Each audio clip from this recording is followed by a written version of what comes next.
Hey, what's going on? I'm Jeremy Rao. He is Joe Danneman talking about the Bengals after day 6 of training camp. And it wasn't just day 6, it was day 1 for Trey Hendrickson. His holdout ends after 5 days. He reports to camp now.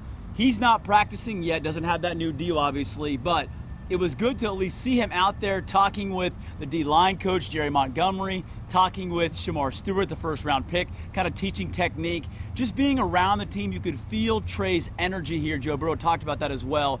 I think a positive thing, questions still around what happens next, but this is step 1.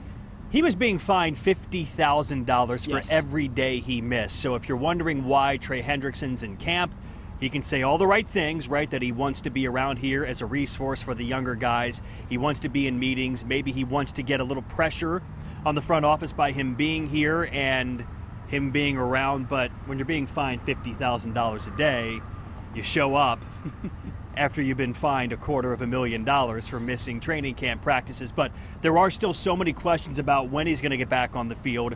What kind of a contract is he going to have when he does start playing? Is it going to be the old one? Is it going to be a new one? We talked to Trey Hendrickson at his locker for about 8 minutes after his first day back here at Bengals training camp. And here is everything Trey Hendrickson said about all the questions that Bengals fans have for their star defensive end. Well, prior to leaving to Florida, I was here 30 days in Cincinnati. So the goal was always to be in Cincinnati. Some things transpired. It became public that I left to go to Florida. But it was never something that I wasn't going to be here to help the 2025 Bengals. Why did you decide to come to practice today? Like I said, it was the plan was to be here day 1. Like I said, things transpired. Nothing's really changed. So being here, just acclimating with the guys, that was a priority for my wife and I. How would you describe your current process with the front office? Have things progressed? Are you optimistic? I think I answered that like 2 questions ago. Things are exactly the same. What I'm not going to do is, as best as I can, avoid being a distraction. I want to help the guys. The guys that have helped me along the way, Demario Davis, Cam Jordan, even Sam Hubbard helped me a lot when I was here. So to be that right now, I think that's what's most important, and this narrative will kind of iron itself out as we continue to progress towards the season. So you're working with Shamar Stewart quite a bit. How valuable do you think that is for him right now to work with him? Well, I mean, Cam Jordan was so valuable to me when I was, maturing in the NFL, and I feel like he's in that state. So if I can help him in any way, that's my goal for being here. And like I said, the plan was be here day 1. Things transpired. News happened to me, and we just kind of make decisions as we go. There's no blueprint on what to do, how to do it. We're just going to stand true to what being Hendrickson's means to us, and moving forward from that. Is your plan still to play just on the deal, or enter the season as kind of a bet on yourself? I think not only I've mentioned it multiple times this offseason, but also I believe ownership has as well, that there are plans on not having to play under the current deal. So I think that's something we have a common goal to get to. I think that's the plan moving forward, is no distractions. I'm excited to be here. I think it's great seeing the brotherhood that's been created here, and it's special. So. I think everyone's feeling you coming back is potentially it's getting a little bit closer. Do you feel coming back? I think optimism I think it's just a one day at a time. I'm going to be the best Trey Hendrickson I can be, whatever that looks like. And like I said, I'm not going to be here to be a distraction. Do this for 20 minutes. Not interested. I'm going to go back to the way it's been the last 4 years. I'm very excited about that. So, get it while you can. So, Personally for you, you've done more media than you've ever done in the last few months. How are you handling all this personally? Well, I'm a firm believer of hard work works. The work I've done in the last 4 years, 5 years, 8 years in the NFL is done. I can't do any more at this time to rush the passer on Sundays. The hay's in the barn. It's just whether we agree or not. Greg, Joe mentioned the potential of this defense, especially when you do get back on the field. How excited are you about the potential that this defense has once you get back with Shamar and Giller and all of these guys? I think that's why July is great for potential, and as we're ironing out what will be our concrete identity as a defense, that is something to be excited about. I think there's a lot of moving pieces. A lot of my friends obviously aren't here. There's a lot of people that I value and have respect for that currently are in the building and the process they go about defense. So there is a lot to be excited about the 2025 Bengals defense. Is what you're looking for in the deal, has that changed at all? I know you told us back in the spring. Is that pretty much still what you're looking for, what you would like? Yeah, I think I've been saying it for years. You guys can look that up. I'm not interested in going over what I've said before. I think everything's out there. Now it's just like focusing on this defense, like how I can help, how I can mentor, how I can be a part of it in this weird process that we're going through. Joe was talking about your presence being a difference maker in the building. As a guy who's been here for several years, are you aware that your presence makes a difference to a young defense trying to grow? Well, what I can say is that I'm blessed to have the opportunity to give wisdom and knowledge that I've gotten from other players. To hold that as my own and say that I know everything is not true. I'm looking forward to learning and adapting into this 2025 defense however I can when that time comes.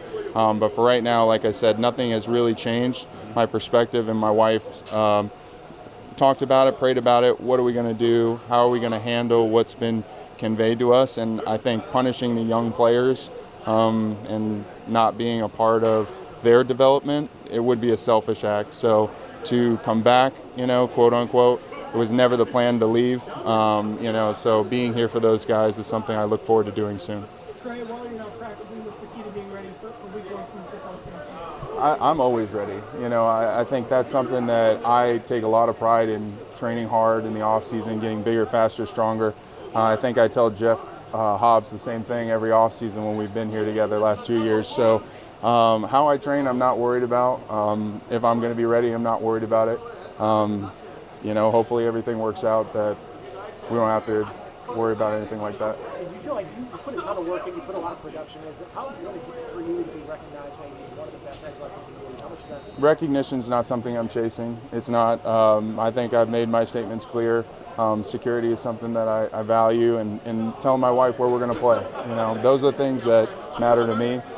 I can't talk about statistics. I can't talk about recognition or anything like that. I think when you get those things, it's an honor and a privilege, and I'm blessed to have some of the accolades I do, but I don't chase those things. So. What's the conversation been like with Al as you kind of try to figure out what the defense is going to look like from afar? How much have you talked to Al, get a feel of kind of what he wants the defense to look like, what he wants your role to look like this season? Yeah, in the short time I've been in these meetings, it's been encouraging. I think he's a very wise coach. He's been here before, so nothing but respect for him. And moving forward, we'll see what transpires. So I think that's been, 5 minutes? So maybe 1 or 2 more.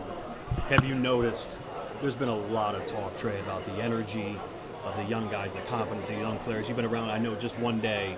Can you sense it? Can you notice what the defense is putting out there as far as their energy level? Yeah, I think a ton of raw talent. When you see guys with the athletic ability that they have and the tools with not only the coach's scheme and how they fit within it, I think it's really exciting, like we were talking about earlier. So I have confidence in them and what they can do. I hope that I can give them something that I've learned in the past in the time I'm here doing whatever this is. So. The front office is pretty open about saying we want to give him a raise. They're not always as vocal about that kind of stuff. They were with you. What does that mean?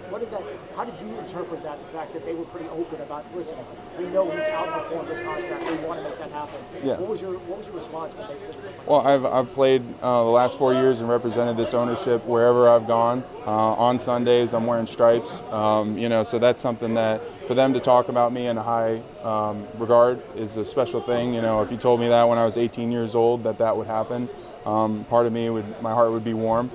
Circumstantially, I'm more excited at getting something done. But as we continue to go through this process, I plan on handling it with respect to Zach Taylor, to the 2025 Bengals, and not being a distraction in any way, shape, or form. I think the biggest takeaway from everything that Trey Hendrickson said to me was, and he's been steadfast on this since he spoke on the practice fields in the middle of practice during the spring. He says he wants more security. That means more years and more guaranteed money. But he said that he wouldn't play under his current deal then.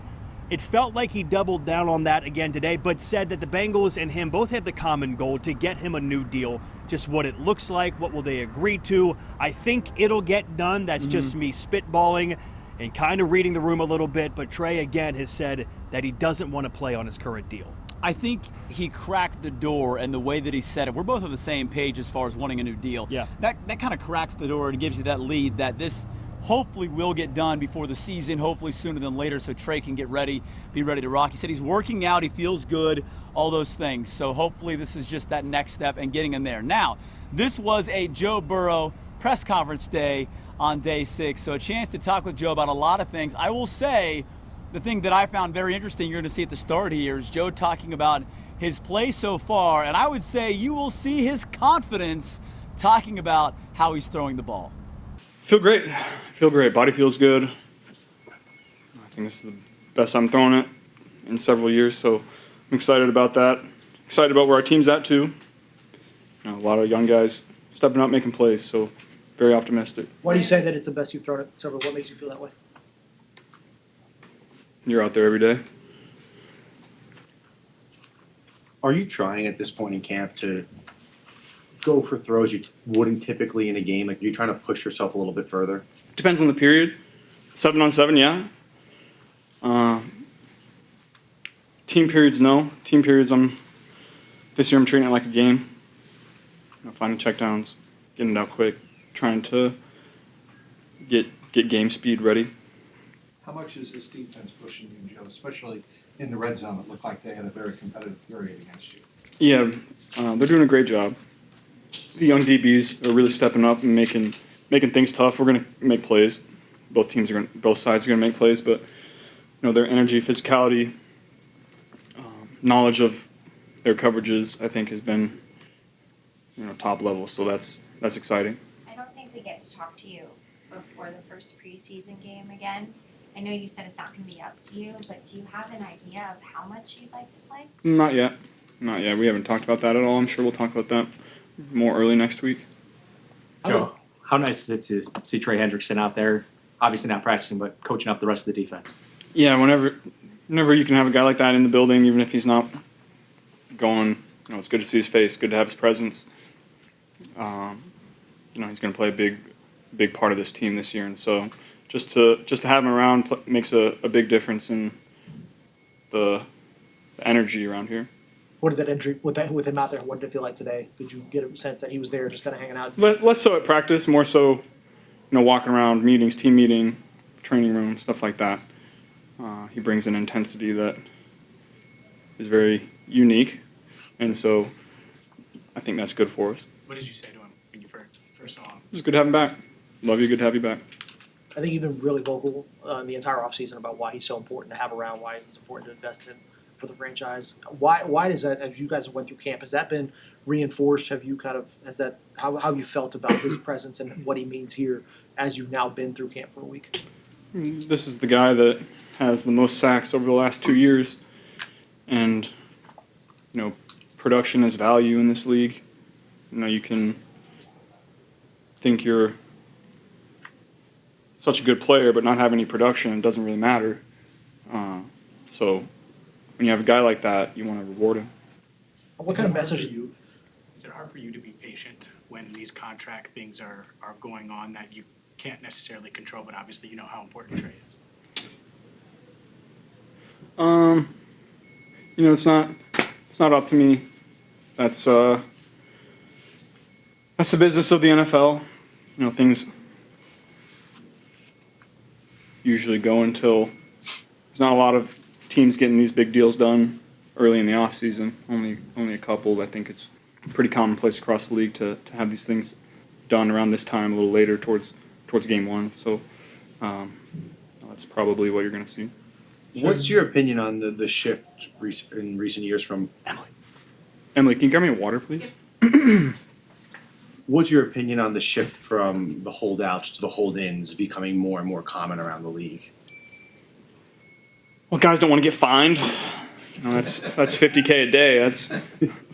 That's not pennies right there. So I think that probably plays a big part of it. You've talked a lot about how important your diet is to you and being able to get you to performance that you're playing at. Do you tweak it at all during training camp, given just like kind of how hot it is outside, or is it similar to what you do during the season? Eat a little more calories in the training camp. Make sure you're hydrating a little more. And I kind of just do it based on how I'm feeling for an extended period of time. If I'm feeling slow and sluggish, pull back on the carbs and the calories. If I'm happy with where I'm at, then you maintain. We're always in a constant dialogue to change and tweak things depending on how I'm feeling. We've seen a lot of your connection with Andre Yoshivas on a lot of plays that become non-scripted during games, but it feels like this camp, your chemistry, your timing with Andre has hit another level. How do you feel about your chemistry with him? Yeah, he's having a great camp. Everybody knows I'm going to throw to number 1 and number 5. But there's a lot of teams that do a really good job of, taking those two guys away. And when you have a guy like Andre, you have a guy like Mike, Maine, Chuck, both really stepping up this camp. We're as deep as we've been at the receiver position since I've been here. And then you have guys like Mitch and Isaiah having great camps as well.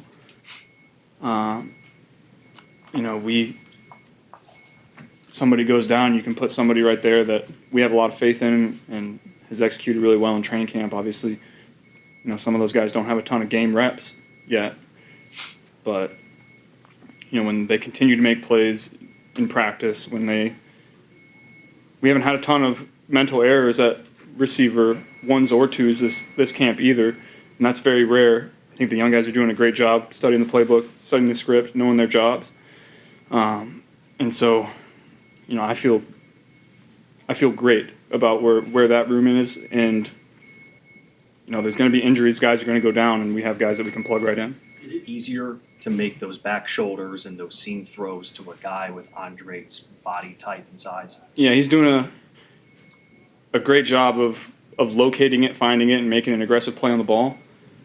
I would say when he got here, that was not his strong suit, and he's worked really hard at that to make it a stronger area of his game. And so he continues to show that in practice. He's going to continue to get opportunities for that in the game. You build that trust, and then you're going to get those opportunities. So he's going to keep doing that, and I'm going to keep trying to get him the ball. Is there a You talked a little bit about it earlier in the defense, some of the younger guys in the intensity of the red zone period. Obviously, new D coordinator, trying to turn around what was a struggle last year defensively. What have you seen in the first week or so of camp with that scheme and the way they've played? Is there anything standing out to you early on about that unit? They seem very confident in what they're doing, and they're not having a ton of mental errors either on that side of the ball. And with a new defense, a complicated defense, and young players, you're usually going to see that, and we're really not. The DBs are understanding the nuances of the coverage really well, understanding where their help is, where their help isn't, playing their leverage is really sound. And then, defensive line, I think Miles and Joseph are having a really good camp. TJ Slayton is going to be a great player for us. The energy he brings, the physicality that he brings, I'm really excited to watch that on Sundays. And then the games, the stunts, the things that they're doing on the defensive side of the ball to create pressure is something that I've gone against for the last several years, and I know how hard that is to deal with from a quarterbacking perspective. And they're doing it at a high level, so that's exciting to see too. So then when we roll 91 back out there, I think it's got a chance to be a special year.